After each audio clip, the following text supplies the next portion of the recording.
Support WrestleTalk! Enable notifications.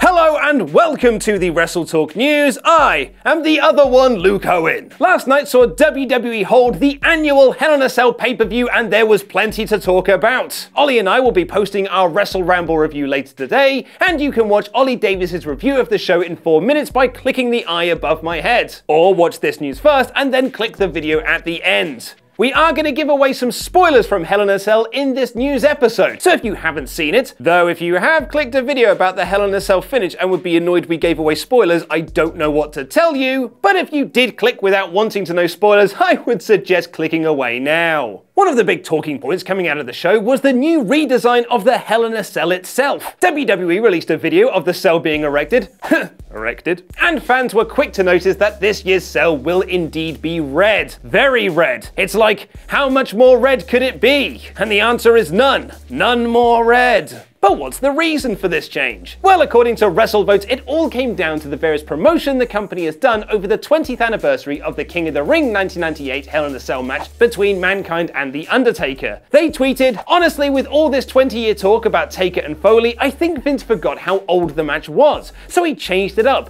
like when Mania lost its Roman numerals, just something new." He's talking about the numbers after WrestleMania there. Roman numerals isn't a new gimmick to get Roman over. Brian Alvarez on the Brian and Vinny show added that there was also a more practical reason for the change. The same reason they changed the Elimination Chamber last year. They put rubber all over the cage. So I don't know if the fans noticed, but it's a significantly safer cage now. Much less of an opportunity for people to get hurt. Also on the show, Becky Lynch became a 2-time SmackDown Women's Champion when she defeated Charlotte Flair to win the title. This has been a long time coming for Lynch, who tweeted after winning, "No one will define who I am ever again." And there were a number of people who wanted to congratulate her, including Peyton Royce, Tamina, Killian Dane, Scott Hall, Tommy Dreamer, and, of course, the Iron Sheik. Wait, what? Becky Bubba Excellent! Which Lynch added, "I made her humble." Smart of Becky to use one of Sheiky Baby's more PG quotes there. There really has been some confusion over the storyline WWE are telling with Becky Lynch though.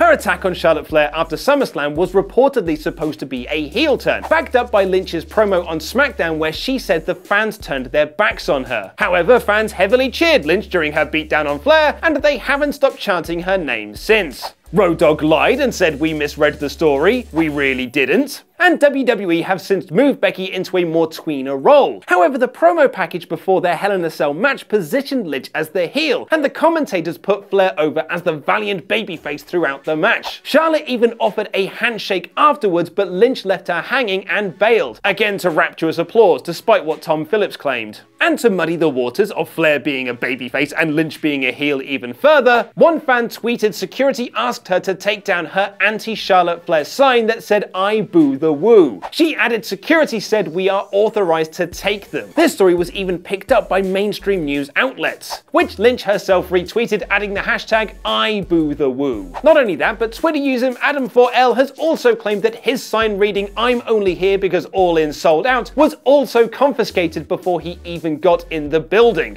But remember folks, the only reason WWE is successful is because they listen to their fans. Which certainly explains the ending of Hell in a Cell, where Roman Reigns and Braun Strowman went to a no contest after Brock Lesnar interfered. The pay-per-view feed was quickly taken off the network as soon as the referee called for the bell, but the reports from the arena do not paint a pretty picture in terms of crowd reaction. After the show ended, the fans were furious. Tons of "this is bullshit" chants and more. One fan replied, "I was there, the fans were pissed off." After Hell in a Cell went off the air, fans booed Roman Reigns while he was walking up the ramp with his title. Then they played everyone's theme as they each left the arena. Lots of angry, disappointed people, lots of confusion, what a sham. Alvarez adds that WWE did this last month with SummerSlam, cutting the feed off before the negative crowd reaction could be heard by the WWE Network audience. And given that Roman Reigns is rumored for a lengthy title run, expect more pay-per-view feeds to get off quickly going forward. Because remember folks, the only reason WWE is successful is because they listen to their audience. Watch Ollie Davis's review of Hell in a Cell by clicking the video on screen right now. It's pretty good. I've been the other one, Luke Owen, and that